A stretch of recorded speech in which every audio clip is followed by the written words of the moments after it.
میری خالہ بے اولاد تھی اور گھر میں اکیلی رہتی تھی۔ میں اکثر خالہ کے پاس رہتی تھی۔ میں جب بھی خالہ کے ساتھ سوتی تو آدھی رات کے وقت خالہ کے بیڈ سے آواز آتی۔ میں پوچھتی تو خالہ کہتی تمہارا وہم ہے۔ ایک رات خالہ اٹھ کر ساتھ والے کمرے میں چلی گئی۔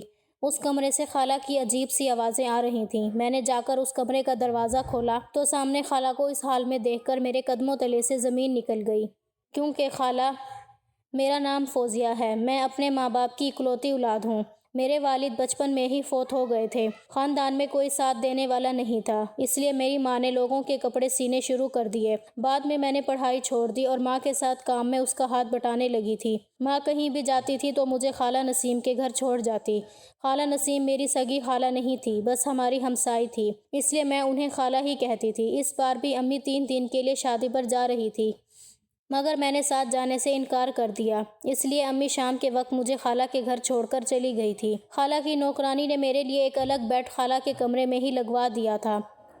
خالہ ایک بڑے سے گھر میں اکیلی رہتی تھی۔ ان کی کوئی اولاد نہیں تھی اور ان کے شوہر دوسرے شہر میں کام کرتے تھے، کبھی مہینے یا 2 مہینے بعد واپس آتے تھے۔ مجھے دیکھتے ہی خالہ خوشی سے کھل اٹھی، مجھے گلے سے لگا کر پیار کرنے لگی اور وہاں جاتے ہی میرا رویہ بدل گیا۔ شام ہونے کو تھی، میں نے کھانا کھایا، ساتھ ہی خالہ نے میرے لیے اپنی نوکرانی سے کہہ کر اپنے ہی کمرے میں ایک بیڈ لگوا کر اس پر بستر سیٹ کروا دیا۔ مجھے اس وقت ذرا سی حیرت ہوئی تھی، کیونکہ جب کمرے میں ایک ڈبل بیڈ موجود تھا تو میرے لیے الگ سے بیڈ لگوانے کی کیا ضرورت تھی، لیکن خیر میں نے اس چیز کو نظر انداز کر دیا۔ میں اس بڑے سے گھر میں آ کر کافی خوش تھی، لیکن رات کے ایک پہر اچانک مجھے ایسا لگا جیسے خالہ کے بیڈ پر سے کوئی آواز آ رہی ہے۔ میں ایک دم ڈر گئی، سہم کر چادر منہ پر ڈال لی، لیکن یہ آواز بڑھتی جا رہی تھی۔ مجھے ایسے لگا جیسے کمرے میں ہم دونوں کے علاوہ کوئی تیسرا بھی موجود ہے۔ مجھے ایسے لگا جیسے کسی بچے کی آواز ہو۔ میرے دل کی دھڑکنیں ذرا تیز ہو گئیں۔ کمرے میں اندھیرا تھا۔ میں نے فوراً خالہ کو آواز لگائی، خالہ مجھے لگ رہا ہے کمرے میں کوئی ہے۔ خالہ نے بڑے ہی پیار سے جواب دیا، نہیں بیٹی، کمرے میں کون ہو سکتا ہے، بس ہم دونوں ہی تو ہیں۔ خالہ کی بات پر مجھے تسلی نہیں ہوئی۔ میں نے دوبارہ کہا، خالہ مجھے ڈر لگ رہا ہے، میں لائٹ جلا دوں؟ انہوں نے یہ کہہ کر ٹال دیا کہ مجھے روشنی میں نیند نہیں آتی، لیکن جب میں نے انہیں کہا کہ میں آ کر آپ کے پاس سو جاؤں، تب خالہ کی آواز میں ایک دم غصہ آیا۔ وہ بولی، نہیں، کوئی ضرورت نہیں ہے، تم اپنے بستر میں سوئی رہو، میں کسی کو اپنے ساتھ نہیں سلاتی۔ میں سہم کر اپنی چادر اوڑھ کر سو گئی اور آیت الکرسی پڑھ کر آنکھیں موند لی۔ وہ رات تو اللہ اللہ کر کے گزر گئی تھی، لیکن خالہ کی حرکتوں پر مجھے شک ہونے لگا تھا۔ میں نے خالہ کا سارا گھر چھان مارا، مگر مجھے اپنے اور خالہ کے علاوہ کوئی اور نظر نہ آیا۔ میں حیران تھی، رات کو خالہ کے بیڈ پر خالہ کے ساتھ کون تھا؟ اسی طرح سارا دن گزر گیا، لیکن خالہ کا رویہ رات ہوتے ہی میرے ساتھ بدل گیا۔ شاید اس بار انہیں میرا آنا پسند نہیں آیا تھا، یا پھر میں نے ان کی زندگی میں خلل پیدا کر دیا تھا۔ دراصل میں بچپن ہی سے تیز مزاج کی لڑکی تھی۔ جس عمر میں بچیاں گڑیوں سے کھیلا کرتی تھی، میں اس عمر میں گڑیوں کو توڑ دیتی تھی۔ گھر میں بات بات پر ماں کے ساتھ لڑتی رہتی تھی، اپنی ماں تک کا لحاظ نہیں کرتی تھی، مگر یہاں خالہ کے مزاج کی وجہ سے چپ تھی۔ خالہ نسیم ایک تو امیر بھی تھی، ان کا شوہر اچھا خاصا کما لیتا تھا۔ خالہ نسیم میرے لیے اکثر تحفے تحائف بھی لایا کرتی تھیں، اس لیے مجھے ان کے بڑے گھر میں رہنے پر کوئی اعتراض نہیں تھا۔ ماں تو مجھے خود یہاں پر چھوڑ کر گئی تھی، لیکن اب خالہ کے گھر ان واقعات سے میں پریشان ہو گئی تھی۔ رات کے وقت میں جیسے ہی سوئی، مجھے کمرے کا دروازہ کھلنے کی آواز آئی۔ میری تو شروع سے ہی نیند کچی تھی، اب تو میں ویسے بھی پرائے گھر میں تھی۔ فوراً سے میری آنکھ کھل گئی۔ خالہ کمرے سے نکل چکی تھی، اب میری نظر خالہ پر تھی۔ میں فوراً سے اپنے بستر سے اٹھی اور ان کی جانب گئی۔ خالہ کمرے کی پچھلی جانب موجود اسٹور میں جا چکی تھیں اور دروازے کو بند کر دیا تھا۔ اب میرے سارے شک و شبہات حقیقت میں بدل گئے۔ میں تیزی سے اسٹور روم کے دروازے کے پاس گئی۔ میں نے اندر سے خالہ کی عجیب و غریب آوازیں سنی تھیں۔ میں جوان تھی، ہر بات کی سمجھ رکھتی تھی۔ اچانک میرے دل کو ایک دھڑکا سا لگا، یہ کیسی عورت ہے جو اپنے شوہر کی غیر موجودگی میں اس قسم کی حرکتیں کرتی ہے؟ مجھے یہ آوازیں واضح سنائی تو نہیں دے رہی تھیں، جس کی وجہ سے میں سمجھ نہیں پا رہی تھی کہ خالہ کیا کر رہی ہے۔ آخر میری ہمت جواب دے گئی۔ میں نے دھڑام سے دروازہ کھول دیا۔ اس کے بعد کے منظر نے مجھے عجیب سی کشمکش میں مبتلا کر دیا۔ میں بے چینی کا شکار ہو گئی۔ میں آگے بڑھی، خالہ مجھے دیکھ کر گھبرا سی گئیں۔ میں نے کہا، خالہ آپ یہ کیا کر رہی ہیں؟ وہ بھی رات کے اس پہر؟ خالہ نے میری جانب گھوم کر دیکھا اور ان کے چہرے کا رنگ اڑ گیا تھا۔ فوراً میرے آگے ہاتھ جوڑ کر بولی، خدا کے لیے بیٹا اس بارے میں کسی کو نہ بتانا، آفاق کو تو بالکل بھی نہیں، ورنہ وہ مجھے طلاق دے دے گا۔ یہ سن کر میری آنکھیں حیرت کے مارے پھٹی کی پھٹی رہ گئیں کہ خالہ ایسی باتیں کیوں کر رہی ہیں۔ تب انہوں نے کہا، تم نہیں جانتی میرے ساتھ کیا ہوا ہے، میں یہ سب بہت مجبوری میں کر رہی ہوں۔ اگر تمہیں پتہ چل جائے کہ قسمت نے میرے ساتھ کیا کیا ظلم کیے ہیں، تمہاری آنکھیں بھی آنسوؤں سے بھر جائیں گی۔ یہ سب بس میں اپنے بچے کی خاطر کر رہی ہوں۔ مجھے اولاد چاہیے، اولاد کی کمی مجھے بہت محسوس ہوتی ہے۔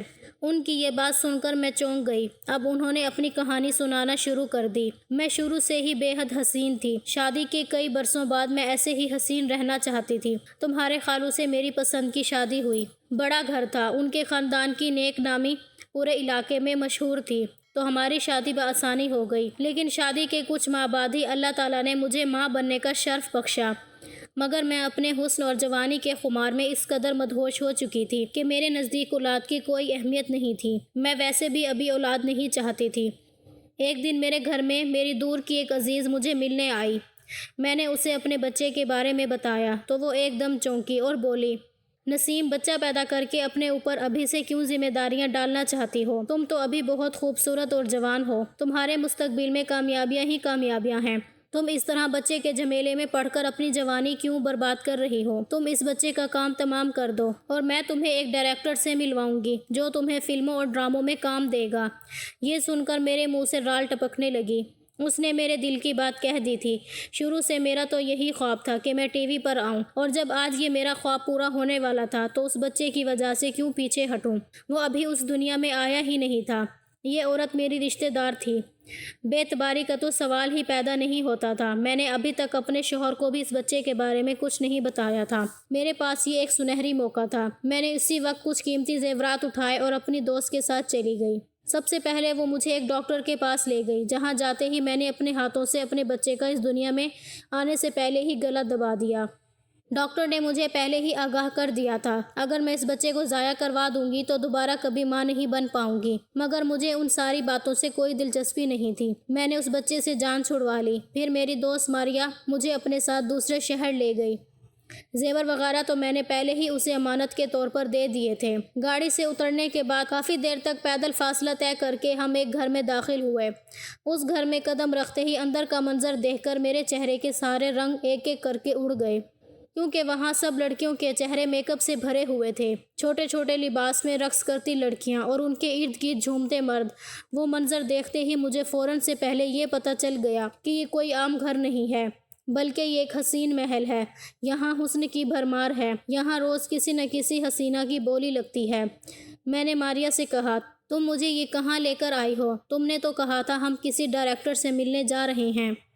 تب ماریا نے ایک مسکراتی نگاہ مجھ پر ڈالی اور بولی، یہاں تو ہر روز کئی ڈائریکٹر آتے ہیں، دیکھنا کوئی نہ کوئی تمہیں بھی پسند کر کے ہی لے جائے گا۔ ویسے بھی تم جو بڑی اداکاریں ٹی وی پر دیکھتی ہو وہ سبھی انہی جگہوں سے اٹھ کر جاتی ہیں۔ یہ سن کر میرا جی چاہا کہ اس عورت کا منہ توڑ دوں۔ اس سے پہلے کہ میں کچھ کہتی، ایک عورت میرے پاس آئی اور میرے ہاتھ کو زور سے پکڑ کر بولی، واہ ماریا، بڑا خوبصورت پیس لائی ہے۔ اس بار ان کی باتوں سے مجھے غلاظت محسوس ہونے لگی تھی۔ میں چیخ رہی تھی، رو رہی تھی، لیکن کسی نے میری ایک نہیں سنی۔ ماریا نے میرا ہاتھ پکڑا اور مجھے زبردستی ایک کمرے میں لے جا کر بند کر دیا۔ میری سانسیں بری طرح سے اکھڑ چکی تھیں اور رو رو کر میرا دل بند ہونے والا تھا۔ مجھ پر کڑی نگاہ رکھی جا رہی تھی، لیکن اگلے ہی دن میں وہاں سے بھاگ گئی تھی۔ یہ ایک الگ کہانی ہے، میں کس طرح تکلیف برداشت کرنے کے بعد وہاں سے نکلنے میں کامیاب ہوئی تھی۔ میرا پورا وجود زخمی ہو چکا تھا۔ اسی رات میں ایک بس والے کی منت سماجت کر کے اپنے شہر آ پہنچی۔ گھر پہنچتے ہی میرا شوہر میری حالت دیکھے بغیر ہی مجھ پر برس پڑا۔ مجھے ایسے ایسے الفاظ سے پکارا کہ کوئی عورت سنے تو ڈوب کر مر جائے، لیکن مجھ جیسے کالے نصیبوں والیوں کو موت بھی اتنی آسانی سے نہیں آتی۔ میں اب بہت ڈر چکی تھی، اس لیے میں نے اپنے شوہر کو ساری حقیقت سچ بتا دی، کیونکہ میں اب زندگی سے بہت بڑا سبق سیکھ چکی تھی۔ مزید کچھ چھپا کر مزید گناہ نہیں کرنا چاہتی تھی۔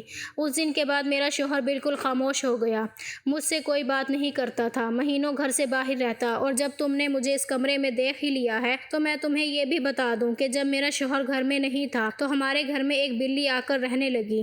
اس کے 3 بچے تھے، مگر اللہ تعالیٰ کی کرنی ایسی ہوئی کہ وہ بلی اور اس کے 2 بچے مر گئے۔ یہ بچہ اکیلا رہ گیا تھا۔ اس دن کے بعد میں نے اس بچے کو اپنی اولاد کی طرح پالا ہے۔ یہ مجھے بہت پیارا ہے، ہمیشہ میرے کمرے میں ہوتا ہے، لیکن تم آئی ہو تو میں نے اسے یہاں چھپا دیا ہے۔ تمہارے خالو آتے ہیں تب بھی اسے یہاں چھپا دیتی ہوں تاکہ وہ اسے نہ دیکھیں۔ اس کے ساتھ جیسے میری روح کا رشتہ ہے، میں اپنے ہر دکھ سکھ اس کے ساتھ بانٹتی ہوئی اسے پاگلوں کی طرح پیار کرتی ہوں۔ اگر انہوں نے مجھے اس طرح پیار کرتے دیکھ لیا تو مجھے پاگل سمجھیں گے۔ خالہ کی کہانی سن کر میری آنکھیں کئی بار نم ہوئی تھیں۔ اس روز میرا سارا غصہ دھرے کا دھرا رہ گیا۔ خالہ بھی پھوٹ پھوٹ کر رو رہی تھیں اور اپنی بربادی کا ماتم منا رہی تھیں۔ میں نے خالہ کو دلاسا دینا چاہا تو وہ بولی، فوزیہ میں نے ڈاکٹروں سے بہت علاج کروایا ہے، مگر میں اب زندگی بھر ماں نہیں بن سکتی۔ بس اب تم مجھ پر ایک احسان کر دو، اگر تم مجھے بچہ دے دو تو میرا شوہر پھر سے میرے قریب آ سکتا ہے۔ میں نے ایک دم حیران ہو کر خالہ کے چہرے کی جانب دیکھا۔ خالہ یہ آپ کیسی باتیں کر رہی ہیں؟ وہ بولی، تم جوان ہو، خوبصورت ہو، میرے لیے اولاد پیدا کر سکتی ہو۔ میں نے کہا، یہ کیسے ہو سکتا ہے؟ میں تو شادی شدہ نہیں ہوں۔ تب وہ ایک دم بوکھلائے ہوئے انداز میں بولی، اس میں کیا بڑی بات ہے؟ میں تمہاری شادی اپنے شوہر سے کروا دوں گی، پھر جب بچہ پیدا ہوگا تب تمہاری طلاق ہو جائے گی۔ اگر تم میرا یہ کام کر دو گی تو میں تمہیں اس کے بدلے اچھی خاصی رقم دوں گی، جس سے تمہاری آگے کی زندگی بڑے عیش و آرام سے گزرے گی۔ یہ سن کر میری آنکھیں پھٹی کی پھٹی رہ گئیں۔ میں نے ساری زندگی غریبی میں گزاری تھی، میری آنکھوں میں بھی بڑے بڑے خواب تھے، اب انکار کی کوئی وجہ نہیں بنتی تھی، لیکن سوال یہ پیدا ہوتا تھا کہ یہ سب میرے گھر والوں سے کیسے چھپایا جائے گا۔ خالہ نے اس کا بھی حل تلاش کر لیا تھا۔ ماں کے آنے کے بعد ایک دن خالہ ہمارے گھر آئی اور امی کو کہا کہ میں کچھ عرصے کے لیے ملتان جا رہی ہوں۔ میری بیٹی تو کوئی نہیں ہے، بس اس لیے میں چاہتی ہوں تمہاری بیٹی کو میں اپنے ساتھ لے جاؤں۔ وہاں بڑے بڑے اسکول ہیں، سلائی کڑھائی اور کھانے کے کورس بھی کروائے جاتے ہیں۔ 1 سال کی پڑھائی سے فوزیہ سارے گھر کے ہنر سیکھ لے گی۔ فوزیہ کا وہاں میں کسی اچھے اسکول میں داخلہ کروا دوں گی۔ امی کو خالہ پر اندھا اعتماد تھا، انہوں نے مجھے ان کے ساتھ جانے کی اجازت دے دی۔ اس کے بعد خالہ مجھے اپنے دوسرے گھر لے گئیں اور اپنے شوہر کو بھی وہیں بلوا لیا۔ جیسے ہی اگلے ہفتے ان کے شوہر گھر آئے، نہ جانے خالہ نے انہیں کیسے منایا کہ انہیں نکاح کے لیے راضی کر لیا۔ بڑی خاموشی سے ہمارا نکاح کر دیا گیا۔ خالہ کا شوہر اب میرا بھی شوہر بن چکا تھا اور وہ ان کو میرے کمرے میں بھیج دیا کرتی۔ آفاق ایک نیک اور شریف انسان تھا، اس کی خوبصورتی اور وجود نے میرے دل میں گھر کر لیا تھا۔ میرا لڑکپن ختم ہو گیا تھا۔ اللہ تعالیٰ نے پہلے ہی مہینے مجھے اولاد کی خوشخبری سنا دی، پھر 9 مہینے جیسے ہوا کے جھونکے کی طرح گزر گئے تھے۔ آفاق ہر وقت مجھ پر جان نثار کرنے پر تیار رہتا، خالہ بھی میرے آگے پیچھے گھومتی رہتی۔ مجھے اپنے ہونے والے بچے سے محبت ہوتی جا رہی تھی۔ ایسے ہی دن گزرتے گئے۔ ٹھیک 9 مہینے بعد اللہ تعالیٰ نے مجھے چاند جیسی بیٹی سے نواز دیا۔ میں نے جب پہلی دفعہ اپنی اولاد کو اپنے ہاتھوں میں لیا تو میری آنکھیں آنسوؤں سے بھر آئی تھیں، لیکن اس کے ساتھ ہی خالہ نے میری جانب ہاتھ بڑھائے۔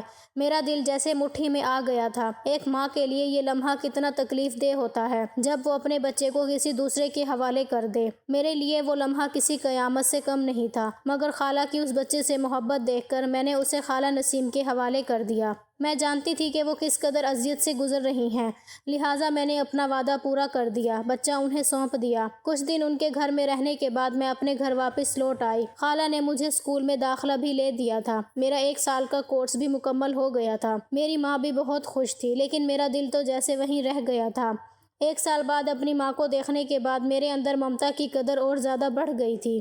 میں پہلے جیسی نہیں رہی تھی، میری عادتیں بدل گئی تھیں، غصہ اور لڑنا جھگڑنا ختم ہو گیا تھا۔ میں اکثر کمرے میں نماز یا قرآن مجید کی تلاوت کرتی رہتی یا پھر کسی نہ کسی کام میں مصروف رہتی۔ آفاق اور اپنے بچے کی یادیں مجھے ہر وقت ستاتی تھیں، کیونکہ انہوں نے مجھے طلاق نہیں دی تھی۔ ویسے بھی اس انسان سے میرا ایک روحانی تعلق تھا۔ ابھی مجھے گھر آئے چند دن ہی گزرے تھے کہ ایک روز اچانک ہمارے گھر کا دروازہ بجا۔ اماں نے دروازہ کھولا تو سامنے کھڑے شخص کو دیکھ کر میرے ہوش اڑ گئے۔ یہ آفاق تھے۔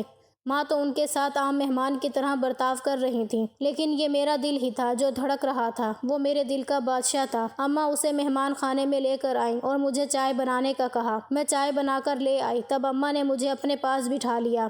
میری نظریں لمحے بھر آفاق سے ملی تھیں اور دھڑکنیں ذرا بے ترتیب ہوئیں، لیکن میں خاموشی سے بیٹھ گئی۔ پھر اچانک آفاق نے ماں سے کہا، آج میں بہت ضروری بات کرنے آیا ہوں، میں آپ کی بیٹی سے شادی کرنا چاہتا ہوں۔ یہ سن کر اماں کے چہرے پر کئی رنگ آئے اور کئی گزر گئے۔ اب آفاق اماں کے پیروں میں آ بیٹھا اور بولا، میں آپ کی بیٹی سے بے پناہ محبت کرتا ہوں، اسے اپنے ساتھ جائز رشتے میں باندھنا چاہتا ہوں، خدا کے لیے اسے میرے ساتھ رخصت کریں۔ اماں نے کہا نسیم کا کیا ہوگا؟ تب آفاق نے کہا نسیم اپنا ذہنی توازن کھو رہی ہے، مجھے اپنی زندگی میں ایک ساتھی کی ضرورت ہے، میرے بچے کو بھی ایک ماں کی ضرورت ہے۔ آفاق کی باتیں سن کر اماں نے ہاں کر دی اور اس طرح خوشی خوشی مجھے آفاق کے ساتھ رخصت کر دیا۔ آج میں اکیلی اس گھر کی ملکہ اور آفاق کے دل کی رانی ہوں۔